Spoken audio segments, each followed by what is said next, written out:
Yo, this is Deontay the Bronx Bummer Wild, the WBC heavyweight champion of the world. And I'd like to give a big shout out to CJ Goodfella of Sports TV. Bomb Squad, baby. Don't forget to check out our sponsor, The Health Blaze, at thehealthblaze.com. 100% all natural products from lotions, soaps, foot soaks, bath bombs, and much, much more. Use the promo code Goodfella1Boxing. Tell them your boy CJ Goodfella sent you. Get 18% off. We out. All right, WBC President Mauricio Suliman Jr. Basically ethers Jarrell Miller. We talk about that. Also, let's get into Ronnie Shields talking to PBC, and he said that it seems that Serhiy Derevianchenko is the lead man for Jermall Charlo for his next fight. Let's talk about it. Hit that subscribe button, bell icon button, share the video. Now, somebody told me that PBC was canceling the July 18th card. So, I think Neri was supposed to be on there. I can't remember. So, I'm not sure what's going on with Fox and their program. I know Fox is cutting a lot of the budgets. But, yeah, somebody in the comment section said, oh, you know you had a hairline. Must be a new subscriber. I just wear hats because it's convenient. And plus, I didn't have a haircut. So, but hey, it is what it is. But I do have hair, and hopefully I can keep my hair. But yeah, that's an interesting matchup. That's a high risk, low reward fight. I know PBC wanted to make Charlo and David Benavidez, and Benavidez said he preferred the tune-up versus Alexis Romero, whatever, the dude that beat Anthony Sims on the zone on that YouTube undercard. And somebody told me, well, the fight was already signed with Romero, and how did David Benavidez duck? Look here, man. Kenny Porter said sometimes they don't sign no fight contracts until the weigh-in. And people thought that Billy Joe Saunders and Canelo was signed, but it wasn't signed. So they could have easily gave Romero another fight and made that fight. So that was their intention, to make Charlo and Benavidez. Once again, Benavidez didn't want to smoke. He wanted to take a tune-up, and maybe he'd been out the ring for some time. I think he'd been out the ring since what? He fought on somebody undercard. Was the one Sean Porter, Earl Spence, or Pacquiao Thurman undercard. So he's been out for quite some time, man. So I can understand. I'm not even mad. I mean, we could talk about the zone. We could talk about PBC. We could talk about Top Rank. It's ducks everywhere, man. But yeah, it's an interesting matchup. People say, well, Charlo knocked Golovkin. Also, Derevianchenko gave Danny Jacobs a good run for his money. But Derevianchenko got more experience than he's given credit for. He had 24 fights in the World Series of Boxing. Lomachenko also had like 6 or 7 fights over there. So they try to make it seem that some of these dudes came in as pros and never had no pro experience. It's a few reasons why they don't count the World Series of Boxing fights as victories in the pros. I know they got certain little subtle rules, but some people feel that they should be counted. Now, the purpose of the World Series of Boxing, and I kind of give you some honorable mention names that's fought there as well, I know. It was before professional boxers could compete in the Olympics. It was allowing you to get pro fights, but still maintain your Olympic eligibility. Now, Usyk fought over there. It's a fight of him beating up on Joe Joyce. Like I said, Derevianchenko fought over there. His only loss was to Brian Carlos Castanos, who fought Lara. That fight's on you. Both of those fights on YouTube. Rasheed Warren fought over there. Lomachenko fought over there. It's a lot of different guys fought over there, man. So a lot of these dudes, you think don't have no pro experience, they have plenty of pro experience, and they in the media kind of makes it seem like, oh, they just came in pros and they's good. Nah, Derevianchenko had 24 fights. So that's a lot of fights to have, plus whatever his amateur background was. So he got a lot of experience. I mean, he had a tough fight with Cole Klaus, so did Demetrius Andrade in Germany. Tough fight with Danny Jacobs. I think he could have went either way. He had a tough fight with Golovkin, which most people thought it should have went Golovkin way. Most people think Charlo gonna lose, but I caution you that Charlo's a different fighter, and the difference is his jab. If he uses his jab and makes it tough on Derevianchenko, it should be interesting. Derevianchenko coming off a tough fight. Just said he had 24 fights in the World Series of Boxing, and now he probably has almost 20 fights as a professional. That's a lot of fights. So, especially the war he went with Triple G, he may not be the same fighter. So this is one of those high risk, low reward fights. You beat Derevianchenko, he lost the last 2 of his last 3 or 4 fights or something like that.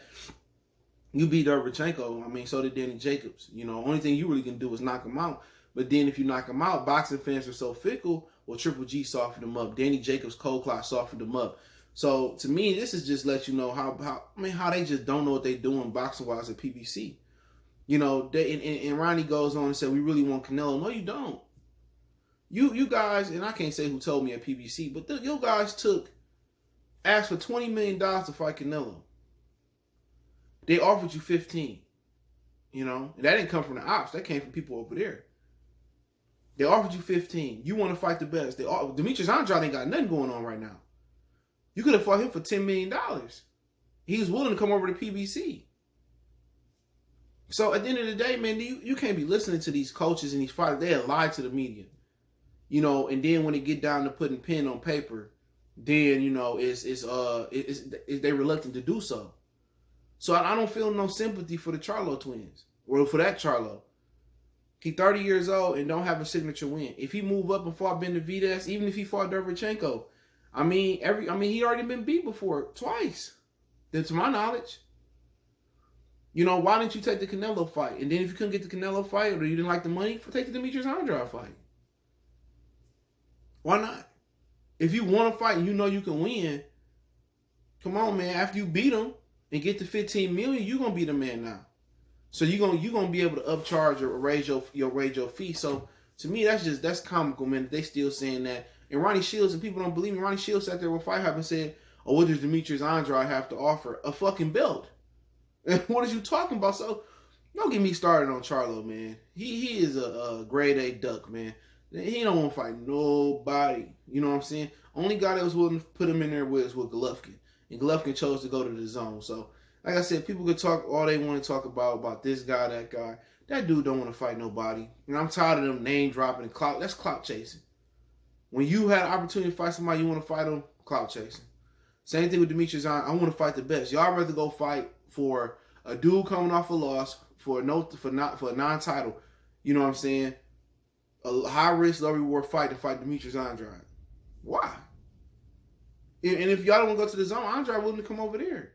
That's the unification bout. You never unify the belt. You can unify a belt. And maybe, the zone will give you $20 million if you unify a belt. But, obviously it's a good fight with Derevianchenko. I think it'll be fight of the year candidate. I would prefer that fight over Chris Eubanks Jr. It was talks about Derevianchenko fighting Canelo, so I don't really know where they going with it. Is Canelo going to fight David Lemieux? He going to fight Anthony Jarrell?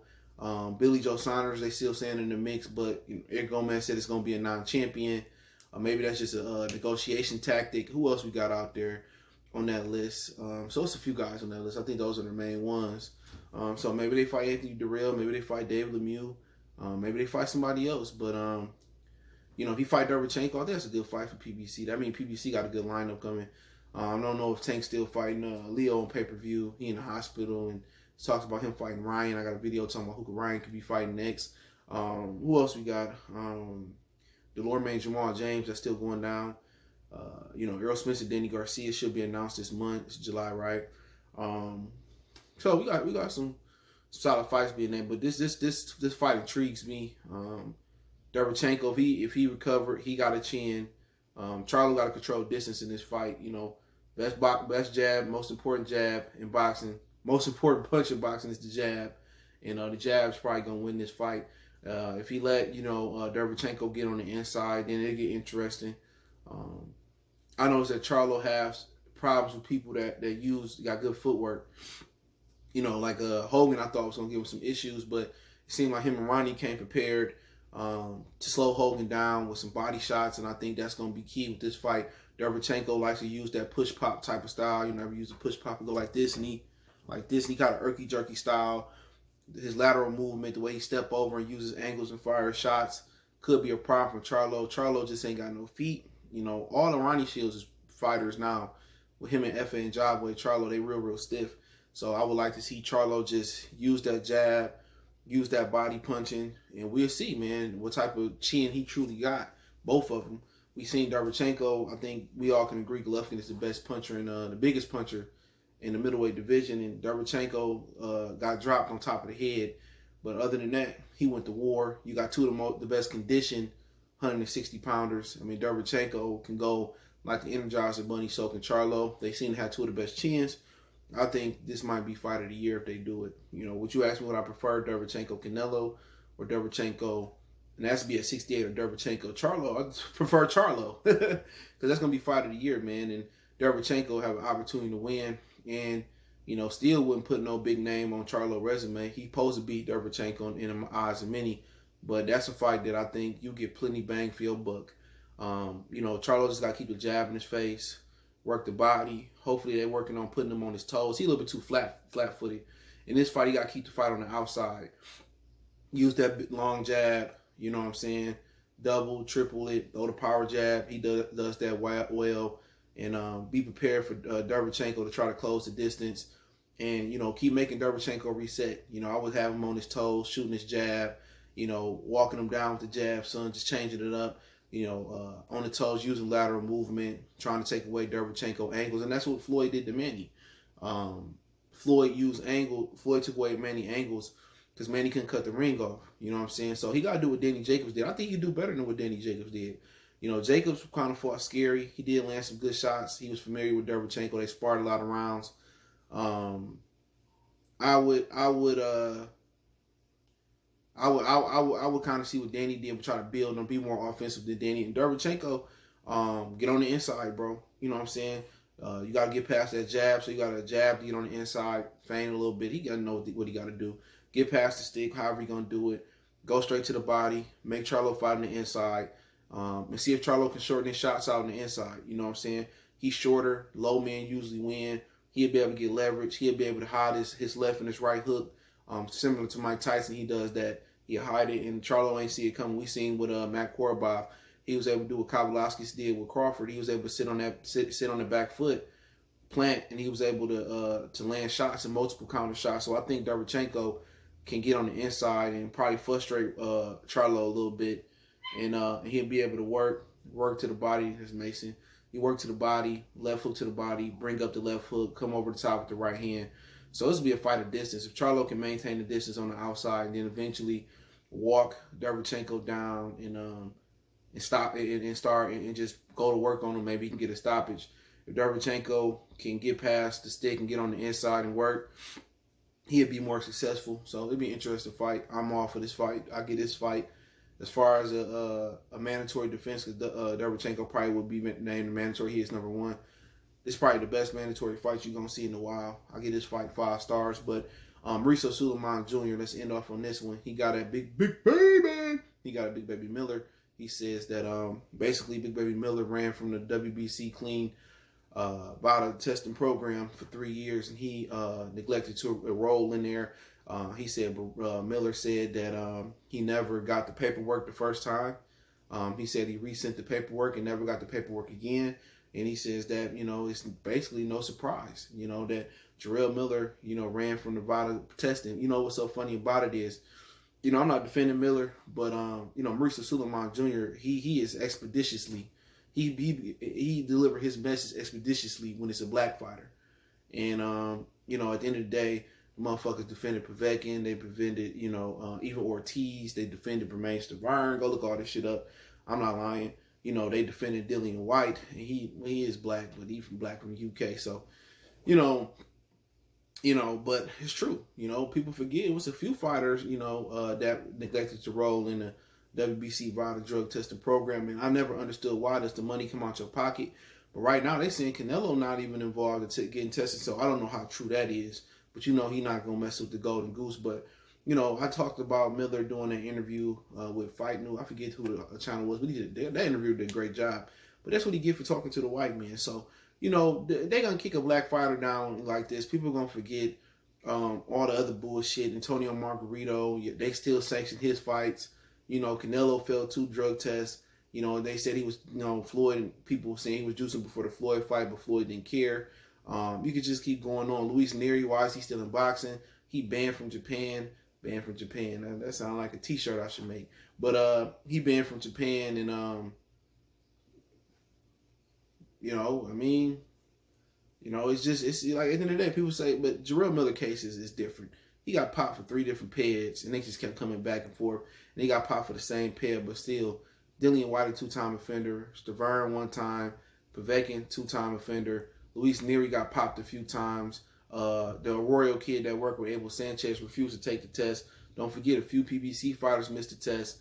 Few of them popped hot, maybe before it was PBC, but Miller did it himself. But Mauricio Suliman Jr. right. You know what I'm saying? When you run from a drug test consistently on multiple occasions for 3 years, we know what it is, man. So let me know what you guys think. You can check that article about Suliman and Jarrell Miller in boxing scene. Don't forget, we on Facebook, Instagram, Twitter. You can reach out if you got business, question, inquiry, response, video requests. Keep sharing the videos. Want to make a donation to the channel? Cash App, PayPal, description. Best way to donate, though, is share the video. And if you need to get in touch with me, Twitter is the fastest way. Then Instagram and Facebook. We got a Facebook group. All those links in the description. One time for the one time. We gonna